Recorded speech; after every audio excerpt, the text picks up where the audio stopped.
Hi, hello, welcome to our channel Pattu's Galatta Kitchen. நம்மளோட சேனல்ல நிறைய யூனிக்கான ரெசிபிஸ் அப்லோட் பண்ணியிருக்கேன். இன்னும் நிறைய யூனிக்கான ரெசிபிஸ் அப்லோட் பண்ண போறேன். ஸோ சேனலை மறக்காம ஃபாலோ பண்ணிடுங்க. வாங்க நம்ம கலாட்டாவை ஸ்டார்ட் பண்ணலாம். இந்த அட்டகாசமான ரெசிபிக்கு நான் இன்னைக்கு 100 கிராம் அன்சால்டட் பட்டரை தவால போட்டு நல்லா உருக்கி வச்சுருக்கேன்.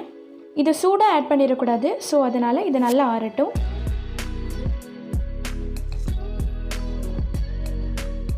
$200 கிராம் சர்க்கரை எடுத்திருக்கேன். அதை இதில் சேர்த்துருங்க. கூடவே 2 முட்டை எடுத்துருக்கேன். அதில் ஒரு முட்டையாக சேர்த்துட்டு இது நல்லா மிக்ஸ் பண்ணி விட்டுருங்க.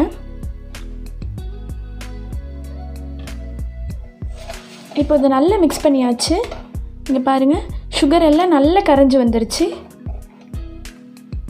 இப்போ இதில் நான் இன்றைக்கி 1 டேபிள் ஸ்பூன் காஃபி பவுடரில் 1 டேபிள் ஸ்பூன் வாட்டர் ஆட் பண்ணி நல்லா மிக்ஸ் பண்ணி வச்சுருக்கேன்.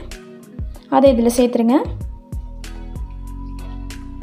இப்போ இதை நல்லா மிக்ஸ் பண்ணிடுங்க. நல்லா மிக்ஸ் பண்ணதுக்கப்புறமா இந்த மாதிரி ஒரு ஸ்ட்ரைனர் வச்சுக்கோங்க. அதில் 60 கிராம் அளவுக்கு மைதா மாவு சேர்க்குறேன். கூடவே 35 gram cocoa powder, 2 tablespoon cocoa powder சேர்க்குறேன். கூடவே 2 பிஞ்ச் அளவுக்கு சால்ட் சேர்க்குறேன். சேர்த்துட்டு இதை நல்லா சீவ் பண்ணிடுங்க. இப்போ இதை நல்லா சீவ் பண்ணியாச்சு. ஒரு விஸ்க் வச்சு இதை நல்லா மிக்ஸ் பண்ணி விட்டுருங்க. இப்போ இது எல்லாம் ஒன்றோட ஒன்று நல்லா மிக்ஸ் ஆகியிருக்கு. இந்த ஸ்டேஜில் இதில் நம்ம உருக்கி வச்ச பட்டரை சேர்த்துடலாம்.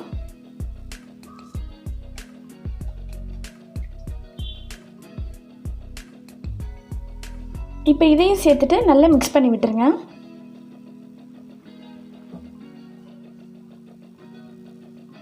இப்போ இதை நல்லா மிக்ஸ் பண்ணியாச்சு. இங்கே பாருங்கள். இப்போ இது ஒரு மோல்டில் ஊற்றிடலாம். நான் இன்றைக்கி ரவுண்ட் ஷேப் மோல்டு எடுத்திருக்கேன். நீங்கள் எந்த மோல்டு வேணாலும் யூஸ் பண்ணிக்கலாம். அதில் இதை ஊற்றிடுங்க. இதில் ஒரு பட்டர் ஷீட் வச்சுருக்கேன்.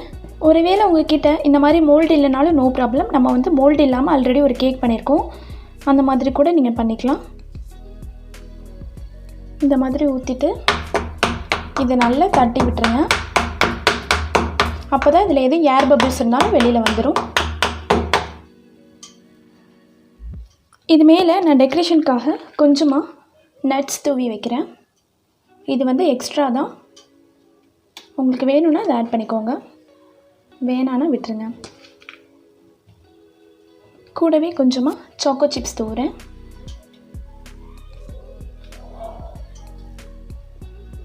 அவ்வளோதான், நம்மளோட பேஸ் ரெடி ஆகிடுச்சு. இப்போ இதை பேக் பண்ணிடலாம். இப்போ ஒரு இட்லி பாத்திரத்தில் நான் அடியில் கொஞ்சமாக உப்பு சேர்த்துட்டு மேலே ஒரு ஸ்டாண்ட் வச்சுட்டு இது ஒரு 15 மினிட்ஸ் பிஃபோரே ப்ரீ ஹீட் பண்ணி வச்சுருக்கேன். அதில் இதை வச்சுருங்க.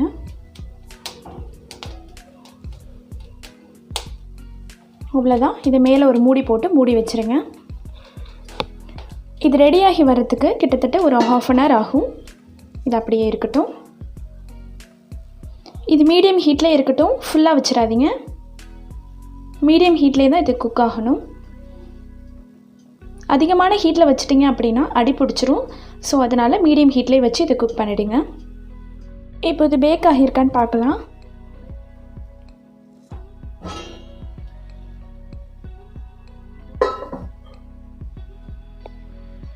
இந்த மாதிரி ஒரு டூத் பிக் வச்சு குத்தி பாருங்கள். இந்த மாதிரி எதுவுமே ஒட்டக்கூடாது.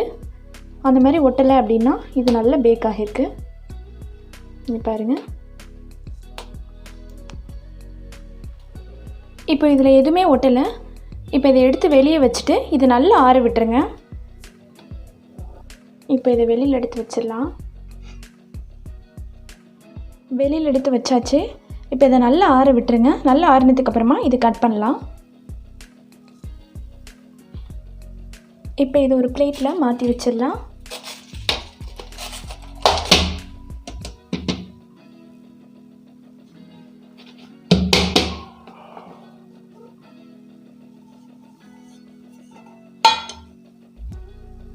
இங்கே பாருங்கள் எந்த அளவுக்கு அட்டகாசமாக வந்திருக்குன்னு.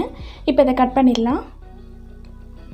இப்போ ஒரு கத்தியை சுடு தண்ணியில் அப்படி இல்லைன்னா டைரக்ட் ஹீட்டில் நல்லா ஹீட் பண்ணிவிட்டு அதுக்கப்புறமா இதில் வச்சு கட் பண்ணுங்கள்.